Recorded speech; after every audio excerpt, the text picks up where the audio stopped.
Sage and Stone Homestead. My name is Heather. It is absolutely pepper season, and with pepper season comes the need to make some more hot sauce. I don't really like hot peppers or hot sauce at all, but my husband does, and he gets a lot of enjoyment out of the hot sauce that we make here. He says it has a lot of flavor, and I think the fermentation process is really what lends a lot of that flavor. So we're making a fermented peach hot sauce today. But first, coffee. Like a lot of us, I love to start my mornings with a good cup of coffee. But until recently, I had no idea about the literal world of different coffees that I had been missing out on. Atlas Coffee Club is a coffee subscription service that curates the top 1% of the world's coffee. It is sourced sustainably from over 50 countries. Each month, Atlas Coffee Club subscribers receive a 12-ounce bag of single origin coffee from a brand new country. You can opt to receive whole beans, coffee pods, or ground coffee that's ground specifically for your brewing preference. We chose the French press option because that is what we brew most often. Each country's coffee is brought over green, and then it's small batch roasted right here in the USA shortly before it ships out to you, so it's super fresh. With Atlas Coffee Club, you can pause, skip, or cancel your subscription at any time, so it's extremely flexible if you've got actual travel going on. As some of you know, I'm a total homebody. I'm really not much for traveling, but with Atlas Coffee Club, I get to travel to a new country almost every single month, and I love that, and I think you will too. Subscribers to our channel get 50% off their first bag of coffee. So if you are interested in tasting coffee from around the world, look at that link in the description, give it a click, and make sure you put in our coupon code, which is SageAndStone, to get 50% off. Thank you, Atlas Coffee Club, for sponsoring today's video. Now let's get back to the garden. It's actually quite early in the morning, but my glasses are already starting to fog up.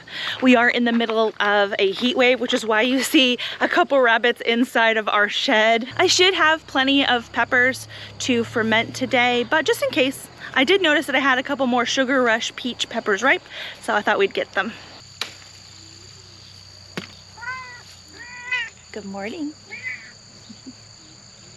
I will be fermenting in a half-gallon jar today, and I'm using a recipe that my husband found on farmsteady.com. I'm gonna link this in the description box. All we need for this recipe is peaches, peppers, onions, salt, water, and vinegar. I think we don't even need the vinegar today, because today we're just setting up the fermentation. Now I am going to be completing the entire process in this video, but it does take at least a week for these peppers to ferment. I believe they use Fresno peppers in this recipe, and we're just gonna use what we're growing, which is the Sugar Rush peach peppers.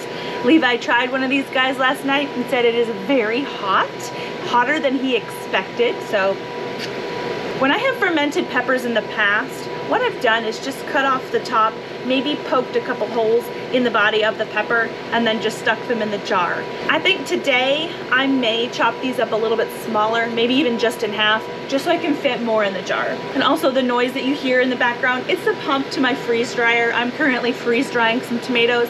They're actually almost done. And actually the peaches that I'm using in the recipe today were freeze dried, and I am rehydrating them here. They would probably be fine to rehydrate in the brine, but I didn't want them floating, so I decided I would rehydrate them today in filtered water. The recipe says to layer the ingredients in, making sure that we end with peppers on top. This is what these peaches look like rehydrated out of the freeze dryer. They're a lot like canned peaches in texture. Got some onions here. These are onions that we grew in our garden this year. And then for added flavor, I'm gonna put in one of these big elephant garlic bulbs. I thought it might be nice to add one of these sweet peppers in here just for color and flavor.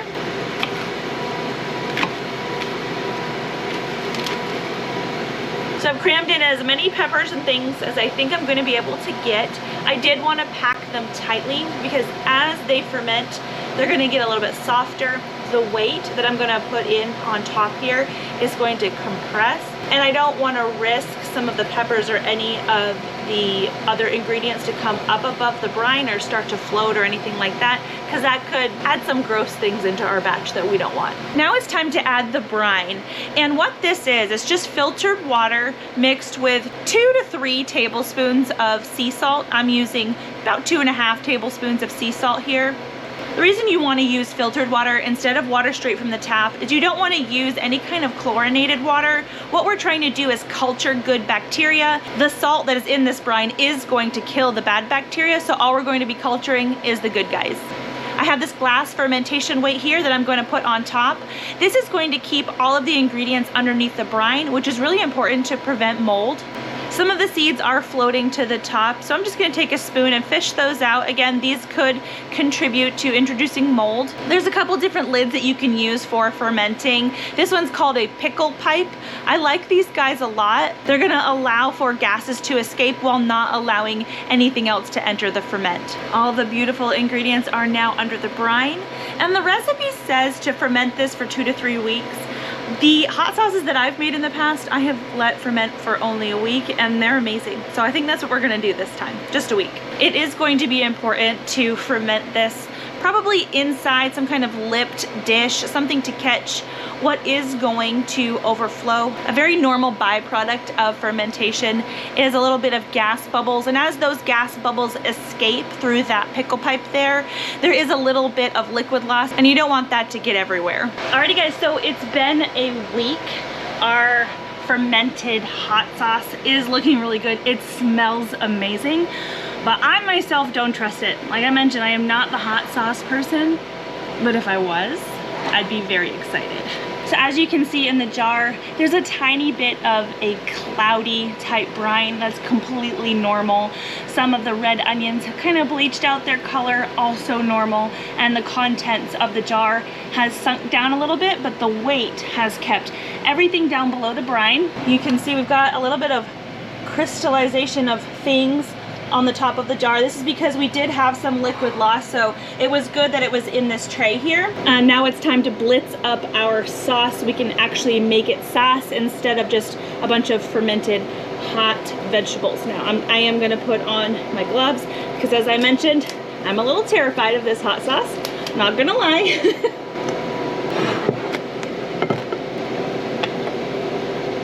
Now, when I blend this up, I'm not gonna want this much liquid in here, so I am gonna strain a lot of it off and leave just about a cup of liquid behind.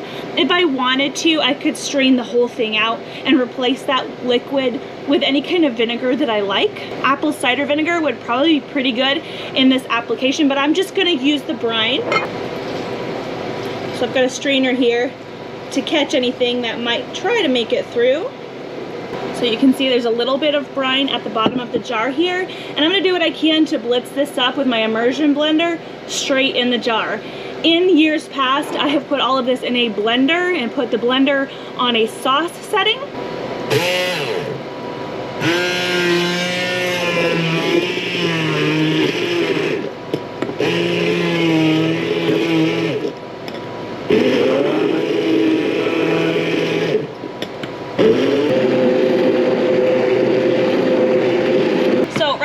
Hot sauce is actually pretty thick. It's probably hard to tell, but you see how it's really piling up on the outside of the blender here? That could easily be your preference, but if it's not, you can always thin it out with more of the brine, or like I mentioned before, a little bit of vinegar. After much blending, there are still a few more chunks in this sauce than I would like, so I'm going to relent and go grab my actual blender. This blender has a setting called liquefy, and that's what I'm going to choose.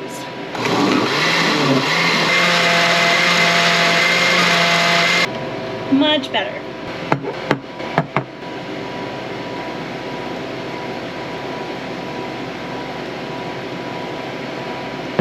Remember what I say, make a mess or it doesn't count. Starting right now. Oh no. Okay. Not too bad. So it looks like all told, after blending, we probably got a little bit more than a quart's worth of hot sauce, which goes a really long way. Now, as I mentioned, I am not a fan of hot things, so I'm not going to be trying this to tell you how it tastes, but thankfully my husband loves hot sauce, and we're gonna have him try some of this with dinner tonight. Now, I'm gonna mention it right here that because this hot sauce, oh my goodness, it is hot. I can breathe it in and feel it.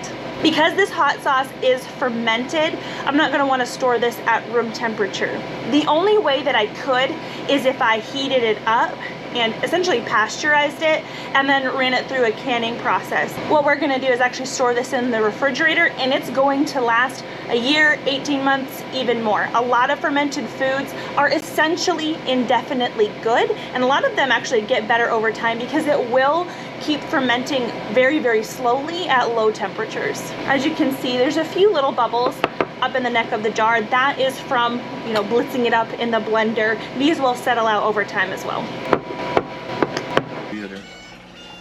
That's the new rooster. Did you hear him? I was wondering what that was this morning. He's a little bit weaker sounding. It's an accidental rooster. He's cute. Hear him? Yeah, there's no way that comes up on the camera though. That is so good. I already smelled it and it made my salivary glands excited. You know, the onion comes through real good. Doesn't it? I could smell it. In the smell. I don't know about the taste, but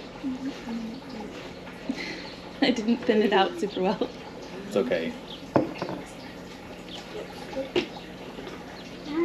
It's not as hot as the habanero one, is it? Because I didn't feel like I was going to die when I was blending it up. It's a really comfortable heat though. Is like it good? it's got spice, but it's not overpowering. How's the flavor? The flavor is very good. Actually, I should probably try it without meat? Without anything, yeah.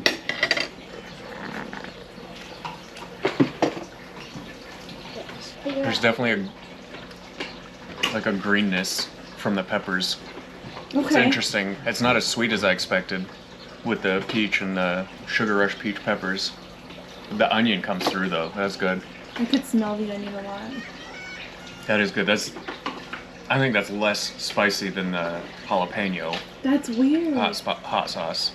Like it's too much. I don't think any of them would enjoy it, but it's definitely less than the. I could try it.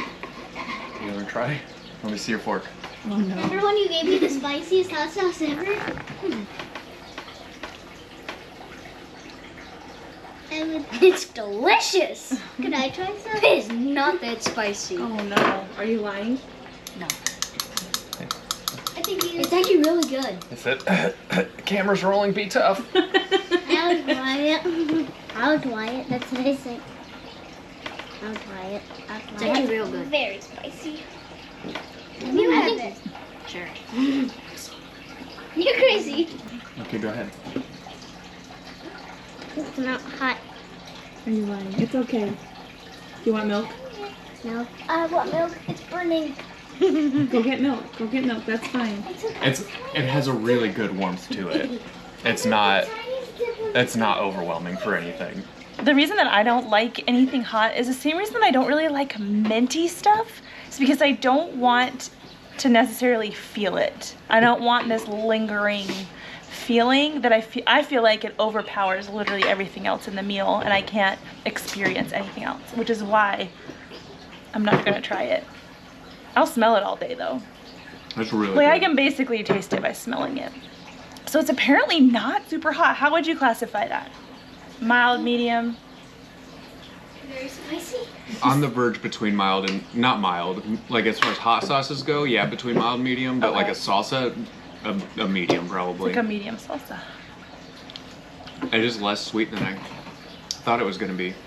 I wonder if that has anything to do with me using freeze-dried peaches instead of fresh ones. I did Possibly. rehydrate them, but Might be different with a couple fresh peaches cut up into it. maybe. Because I know inquiring minds must know. We're having lots of venison tenderloin that I didn't realize was in the freezer. There are 4 tenderloins and 1 eye round steak from 2022 and 2021. I swear, I'm not great at freezer organization, and so I've unearthed these lovely cuts. And then Jess, over with Roots and Refuge Farm, she shared this pea and okra salad today on her channel. I happen to have all of the ingredients myself, so I had to try it. It is absolutely delicious. I'm gonna link her blog post with this recipe in the description box below. Do not forget to check out Atlas Coffee. They are also in the description box. And I'm gonna go ahead and close this video out and enjoy my dinner. Thank you guys so much. I'll see you guys again soon. Bye. Bye.